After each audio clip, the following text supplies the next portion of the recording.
Hi, I'm Griffin, and I was assigned the Canadian territories for my project, and I chose to do the video. So to start off, there are 3 Canadian territories, 1 the Northwest Territories, 2 the Yukon, and 3 Nunavut. So I'm going to be starting off by going over the Northwest Territories, which is capital is Yellowknife. A brief intro to the Northwest Territories is it's a pretty remote landscape with forest, mountains, and Arctic tundra and islands in the Canadian archipelago. It's home to Virginia Falls and tons of national parks. So to start off with the vegetation, subarctic and Arctic are the big ones there. It's really cold. There's forest here and there, lakes, but if you want to go to hike, that's the place you want to go. And then animal life there, it's actually tons of animal life being how remote it is. There's sheep, bears, polar bears, black and grizzly bears, bison, mountain goats, tons of bird species, and the fish include lake trout, Arctic grayling, Arctic char, walleye, whitefish, and northern pike, and obviously a lot more. The climate there is really cold, really cold. Its record for the coldest was in 1917 for -71 degrees Fahrenheit. In the summer, it does heat up a little bit. Like in July, it gets up to 50 degrees Fahrenheit, but still not really that Texan summer that we're used to.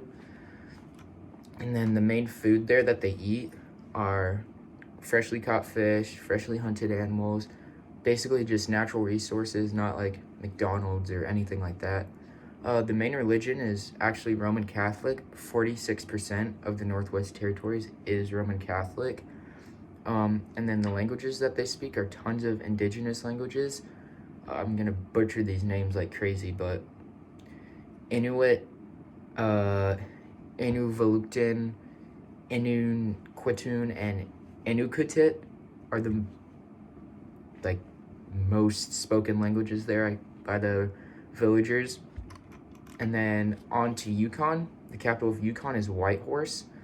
And a brief introduction about that is it's up in northwest Canada.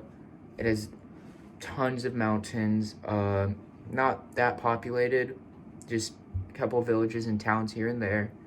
It's home to Canada's highest peak, as well as glaciers and trails and rivers. And it's also home to the colored Emerald Lake, which the lake actually looks like emerald green.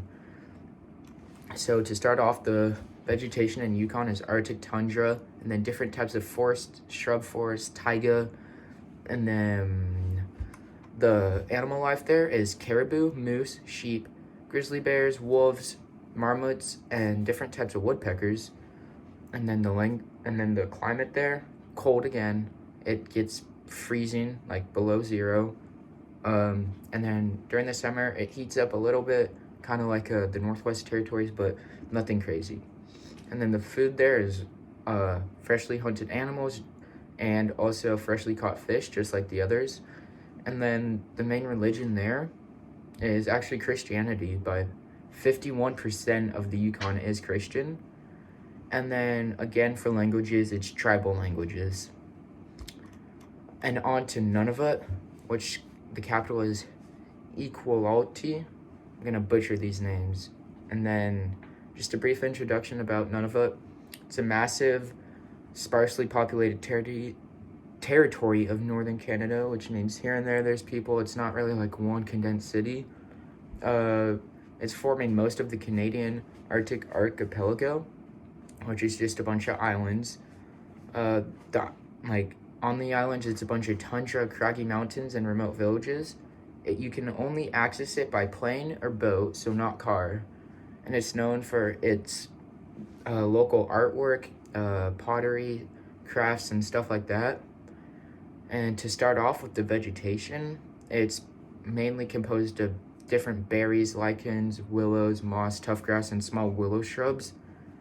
And then the animal life there, polar bears and other types of bears, caribou, and then muskox. There's actually 750,000 muskox that live just in Nunavut. And there's also 750,000 caribou that live in just Nunavut. And then also beluga whales live there, and also the white beluga, which is a really rare species of beluga whale. And it's also home to the narwhal, which is pretty cool. That's the whale with the little long horn on the top of its head. And then the climate there is cold. It's just like the other regions, cold winters, harsh snowy winters. And then during the summer it heats up. And then the food here is blubber from whales, fish, animals, all that kind of stuff. Basically just locally caught food, and then just stuff that the locals harvested. And then the main religion is Christianity, actually. All three of these territories, their main religion is Christianity. And then the main language in Nunavut is Inuktitut. That just gonna have to go along with that. So yeah, those are the 3 Canadian territories. And yeah, signing off.